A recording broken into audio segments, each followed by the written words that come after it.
Hello mga ka-Facebook, magandang araw po sa inyong lahat. So narito po tayo ngayon upang mag-share ng isang dahilan bakit nga ba wala tayong naiipon. So dati noon, hindi ko pa po ito alam. Totoo lang, habit ko po kasi yung mag-ipon, pero bakit hindi ako nakakaipon? Dahil pala hindi ko alam kung ano yung dahilan bakit ako mag-iipon. So i-share ko po ngayon kung ano nga ba yung reason mo bakit kailangan mong mag-ipon. Baka ikaw kasi tulad ko rin dati. So, dati nung hindi ko pa ito alam. So, ayun, dapat pala, kung mag-iipon ka, alam mo yung dahilan mo bakit ka mag-iipon. Kasi kung mag-iipon ka lang ng mag-iipon, maniwala ka, yung iniipon mo, hindi magtatagal. Bakit? Madudukot mo rin. Kasi, naranasan ko yan. Mahilig ako mag-ipon. Kaya nga, pag mayroon akong gustong bilhin, madudukot ko. Kapag kasi yung pala, wala kang reason bakit ka nag-iipon. So, number one dahilan bakit hindi ka nakakaipon is wala ka palang goal. Wala pala tayong goal. So, number one natin na alamin para makaipon tayo, dapat alam natin kung ano yung dahilan bakit tayo nag-iipon. Yun nga, dapat meron tayong goal. Mga bagay na gusto mong mabili, mga bagay na gusto mong makuha. In short, kaya ka mag-iipon para sa pangarap mo.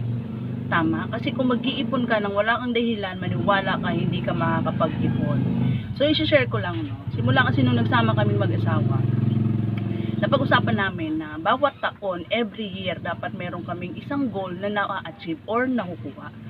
So, ayun, dapat every year meron kaming goal. So, 4 years na kami nung asawa ko, so ibig sabihin, 4 na rin yung goal na na-achieve namin.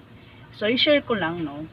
Nung unang taon namin, napag-usapan namin na magkaroon kami ng pangalawang tindahan. So yun, napag-ipunan namin, meron na nga kami pangalawang tindahan. Pangalawang year namin is yun, pangarap na yung magkaroon ng motor. So kasi noon pag namamalengke kami, palagi kaming sabay, nag-jeep kami. Pero grabe, ang tagal namin bago makabalik kasi sasakay ka pala ng jeep, hihintay na mapuno, tapos aakit ka pa sa mataas na hagdan, ganun din pagbalik, hahabulin mo pa yung jeep kasi punuan. So, di ba ang hirap ng nagkukumute pag mamamalengke ka. So, ngayon, pangarap niya. So, nakuha namin. Pangatlo, so, napagkasunduan namin or isa sa mga pangarap namin na magkaroon kami ng sarili naming bahay. Yun, good news kasi nagkaroon nga kami. Pang 4th year namin, yun, nakabili ulit kami ng panibagong lote. So, yung last video ko. So, pang 5th year namin, siyempre, hindi ko pa i-share kasi hindi pa namin na-achieve. I-share ko yon once na nakuha na namin. So ngayon, para makaipon ka, dapat alamin mo yung dahilan bakit ka nag-iipon.